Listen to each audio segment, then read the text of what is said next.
أعوذ بالله من الشيطان الرجيم. بسم الله الرحمن الرحيم.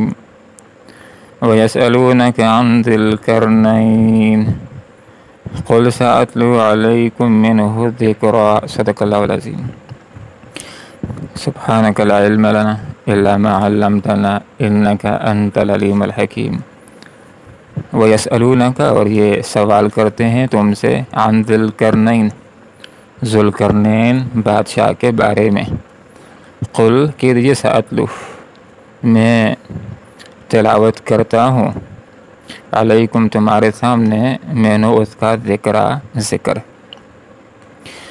مشرکین مکہ نے یہود کے کہنے پر آپ صلی اللہ علیہ وسلم سے 3 سوال کیے تھے. ایک روح کے بارے میں کہ یہ کیا ہوتی ہے، ایک اصحاب کہف کے بارے میں کہ وہ کون تھے، ان کا قصہ کیا ہے، اور ایک ذو القرنین بادشاہ کے بارے میں کہ وہ کون تھا. روح کیا ہوتی ہے، تفصیلی جواب دے دیا گیا. اصحاب کہف کا قصہ کیا ہے، تفصیلی جواب دے دیا گیا. اب یہاں سے ذو القرنین بادشاہ کے حوالے سے بتلایا جا رہا ہے. ذو القرنین 2 سینگوں والا، قرن سینگ کو کہتے ہیں. ذو القرنین اس کو اس لیے کہا جاتا تھا، علماء کی ایک رائے یہ ہے کہ اس کے سر کے اوپر 2 سینگ تھے. ذو القرنین 2 سینگوں والا. اور ایک قول یہ ہے کہ اس کے سر کے اوپر 2 لٹیں تھیں بالوں کی، ایک دائیں طرف ایک بائیں طرف. تو ان 2 لٹوں کی وجہ سے، 2 زلفوں کی وجہ سے اس کو ذو القرنین کہا گیا. 2 سینگوں والا، 2 لٹوں والا. اس بادشاہ کو ذو القرنین علماء نے کہا کہ شاید اس لیے بھی کہا گیا کہ وہ دونوں اطراف تک پہنچا، زمین کے مشرق کی انتہا تک بھی پہنچا اور مغرب کی انتہا تک بھی پہنچا. اسی وجہ سے اس کو ذو القرنین کہا جاتا ہے. اس کا مصداق کون ہے؟ علماء نے یہ بات لکھی ہے کہ اس کا مصداق جو بھی ہو، بہرحال ضرور یہ ہے کہ ذو القرنین بادشاہ ایک مسلمان آدمی تھا، نیک بادشاہ تھا اور خدا ترس انسان تھا. اور اس کا زیادہ صحیح مصداق خورس بادشاہ بنتا ہے کہ جس کا زمانہ عروج 549 قبل مسیح ہے. اس دور کے اندر اس نے پوری دنیا کو فتح کیا. علماء نے یہ بات لکھی ہے کہ پوری دنیا کے اوپر حکمرانی کرنے والے صرف 4 اشخاص گزرے ہیں کہ جو سیاہ و سفید کے مالک تھے، مشرق و مغرب کے مالک تھے، شمال اور جنوب تک کی زمین کو انہوں نے فتح کیا اور ہر طرف ان کی حکومت تھی. جن 4 لوگوں نے پوری دنیا کے اوپر حکمرانی کی ہے، اس کے اندر 2 کافر ہیں اور اس کے اندر 2 مسلمان ہیں. 2 کافر جنہوں نے پوری دنیا کی حکمرانی کی ہے، اس میں سے ایک نمرود بادشاہ ہے اور ایک بخت نصر کافر بادشاہ ہے. یہ 2 کافر بادشاہ گزرے ہیں جو پوری دنیا کے حکمران تھے. فرعون نے بھی حکمرانی کی ہے، لیکن فرعون پوری دنیا کا حکمران نہیں تھا. جس وقت حضرت موسیٰ علیہ السلام کے خلاف قتل، ان کو مارنے کا فیصلہ پارلیمنٹ کے اندر جاری کیا گیا، تو حضرت موسیٰ علیہ السلام مصر سے نکلے اور مدین کی طرف چلے گئے اور حضرت شعیب علیہ السلام کے پاس جا کر انہوں نے پناہ لی کہ جہاں پر فرعون کا تسلط نہیں پہنچتا تھا، ان کی حکومت کا جہاں پر گرفت نہیں تھا، وہ وہاں چلے جاتے ہیں اور وہاں پر پناہ اختیار کرتے ہیں، وہاں پر زندگی گزارتے ہیں 10 سال. وہاں پر شادی ہوتی ہے، دوبارہ اللہ کے حکم سے پھر مصر کی طرف واپس پلٹتے ہیں. اللہ تعالیٰ نبوت سے سرفراز کرتا ہے اور دین کی دعوت کا آغاز کرتے ہیں. جن 4 افراد نے پوری دنیا کے اوپر حکمرانی کی ہے، اس میں سے 2 افراد مسلمان ہیں. ایک فرد حضرت سلیمان علیہ السلام پوری دنیا کے بادشاہ تھے، مشرق کے بادشاہ، مغرب کے بادشاہ، شمال اور جنوب کے، حتیٰ کہ چرند پرند کے اوپر، جنات کے اوپر بھی اللہ رب العالمین نے ان کو بادشاہی عطا کی ہوئی تھی۔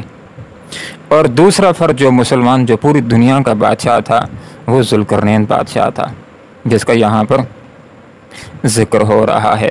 تو یہاں پر اللہ رب العالمین نے یہ بات ذکر کی کہ اے آپ صلی اللہ علیہ وسلم یہ پوچھتے ہیں کہ ذوالقرنین کون تھا، تو اس کے بارے میں ہم آپ کو بتلائے دیتے ہیں، ذوالقرنین کا قصہ کرتے ہیں۔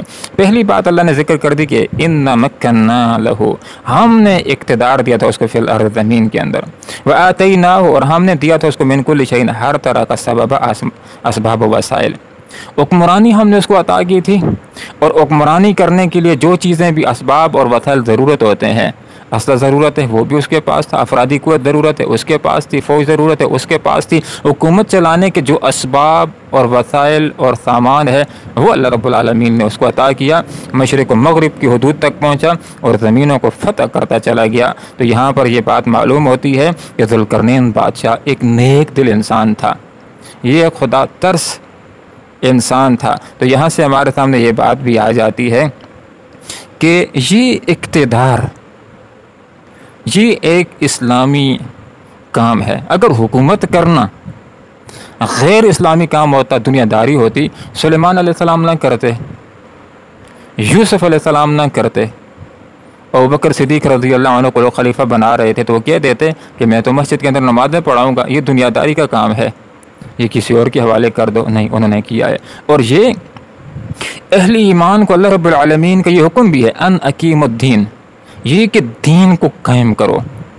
اور آپ صلی اللہ علیہ وسلم کے مقاصد کے اندر یہ بات شامل تھی، والذی ارسل رسولہ بالہدی ودین الحق لیظہرہ علی الدین کلہ، کہ اللہ وہ ذات ہے کہ جس نے آپ صلی اللہ علیہ وسلم کو دین حق کے ساتھ اور ہدایت کے ساتھ بھیجا تاکہ اس دین کو باقی تمام ادیان کے اوپر غالب کر دیں۔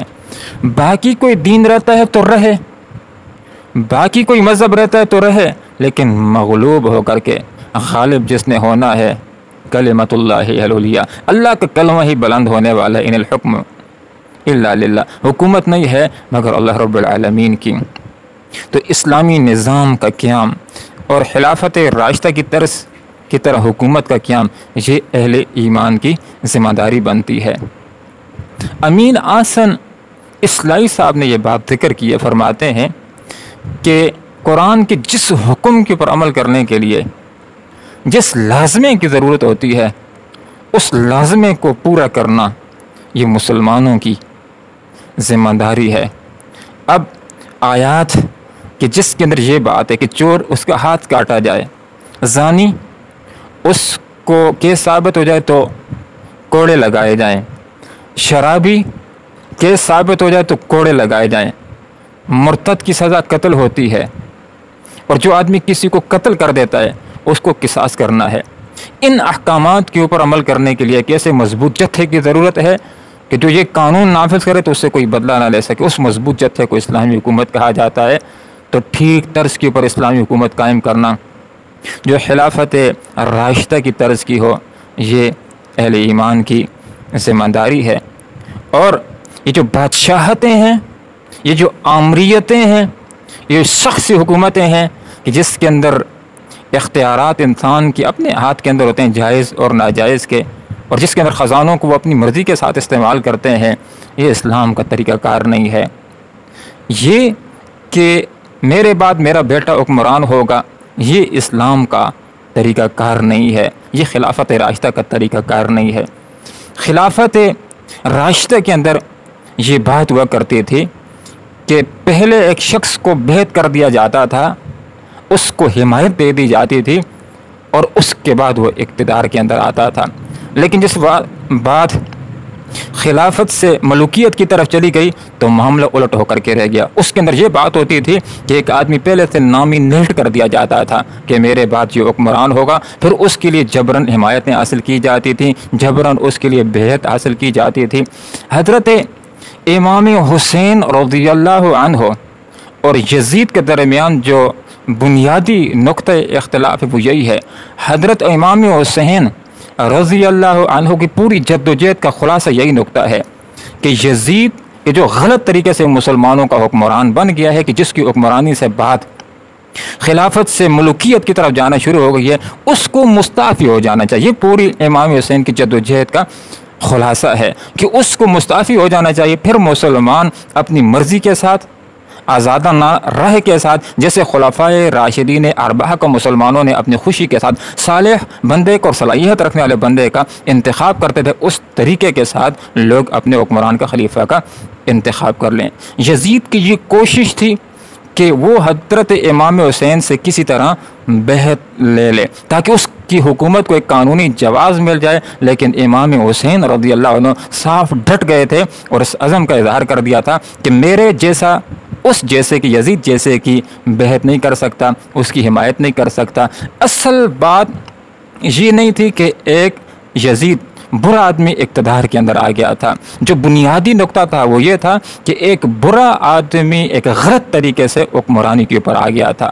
یہ لکھ دینا کہ میرے بعد میرا بیٹا مسلمانوں کا حکمران ہوگا، یہ کیسر کا طریقہ ہے، یہ کسرا کا طریقہ ہے، اور یہ وہ نقطہ انحراف ہے جہاں سے بات خلافت سے بادشاہت کی طرف گئی، اور اس وقت سے لے کر یزید کی ولی عہدی سے لے کر کے آج تک مسلمانوں کو اسلامی خلافت پھر نصیب نہیں ہو سکی ہے۔ خلافت سے بات جو بادشاہت کی طرف گئی، اس کا نقطہ آغاز یزید کی ولی عہدی تھی، تو امام حسین رضی اللہ عنہ اس کے سامنے ڈٹ گئے تھے، اور ان کی پوری جدوجہد کا خلاصہ یہی تھا کہ یزید جو غلط طریقے سے مسلمانوں کو حکمران بن گیا ہے اس کو مستعفی ہو جانا چاہیے۔ پھر مسلمان اپنی مرضی کے ساتھ، جیسے خلفائے راشدین اربعہ کا انتخاب کیا آزادانہ رائے کے ساتھ، اس رائے کے ساتھ اس طرح لوگ اپنے خلیفہ کا انتخاب کر لیں۔ اللہ رب العالمین سے ہم دعا کرتے ہیں کہ اللہ تعالیٰ قرآن و سنت کو سیکھنے کی، سمجھنے کی اور اخلاص کے ساتھ عمل کرنے کی توفیق عطا فرمائے، اور اللہ تعالیٰ سے دعا کرتے ہیں کہ اللہ تعالیٰ ہمیں حسینی کردار کو اپنانے کی توفیق عطا فرمائے۔ اور حسینی کردار یہی ہے کہ ہر مسلمان کو یہ چاہیے کہ اپنے دور کی یزیدیت کو تلاش کرے، اپنے دور کے یزیدوں کے اوپر غور کرے، جو بھی اس دور کی یزید ہیں، جو ظالمانہ طریقے کے ساتھ، غیر اسلامی طریقے کے ساتھ، جبری طریقے کے ساتھ، دھاندلی کے طریقے کے ساتھ اقتدار کے اندر آنا چاہتے ہیں، یہ اپنی ووٹ کی پرچی کو ان کے خلاف استعمال کرے، اور ایسے لوگوں کا ساتھ دے کہ جن کا یہ نعرہ ہو کہ ہم اقتدار کے اندر آ کر کے خلفائے راشدین اربعہ کی طرز کی طرح ہم حکومت کریں گے۔ اور اس حکومت کی دو بنیادی صفات ہوتی ہیں خلافت راشدہ کی، کہ جو حکمران ہوتا ہے اپنے آپ کو اللہ کا نائب سمجھتا ہے اور قرآن و سنت کے مطابق وہ حکومت کرنے والا ہے، اپنے قوانین لوگوں کے اوپر نہیں جگاتا۔ اور دوسری بنیادی بات، قومی خزانے کو اپنے گھر کی لونڈی کی طرح استعمال نہیں کرتا ہے، بلکہ قومی خزانے کو وہ قوم کی امانت سمجھتا ہے اور لوگوں کے اوپر خرچ کرنے والا ہے، اور حکمرانی کرتے ہوئے اپنے آپ کو اللہ کے آگے جواب دہ سمجھتا ہے۔ اللہ تعالیٰ سے دعا کرتے ہیں کہ اللہ تعالیٰ ہمیں خلافت راشدہ کی طرز کی طرح نظام نصیب فرمائے، اور حضرت عمر رضی اللہ عنہ جیسے حکمران اللہ ہمیں نصیب فرمائے۔ آمین وآخر دعوانا ان الحمدللہ رب العالمین۔ وَيَسْأَلُونَكَ، اور یہ سوال کرتے ہیں آپ سے، عن ذوالقرنین، ذوالقرنین بادشاہ کے بارے میں، قل کہہ دیجیے ساتھ لو ابھی میں بیان کرتا ہوں علیکم تمہاری پر، میں نے اس کا ذکر کچھ ذکر، ان بے شک مکنہ ہم نے اقتدار عطا کیا تھا لہو اس کو فی الارض زمین میں، وآتیناہ اور ہم نے دیا تھا اس کو من کل شیء ہر طرح کا سبب اسباب و وسائل۔ اللہم ربنا آتنا فی الدنیا حسنہ وفی الآخرۃ حسنہ وقنا عذاب النار برحمتک یا ارحم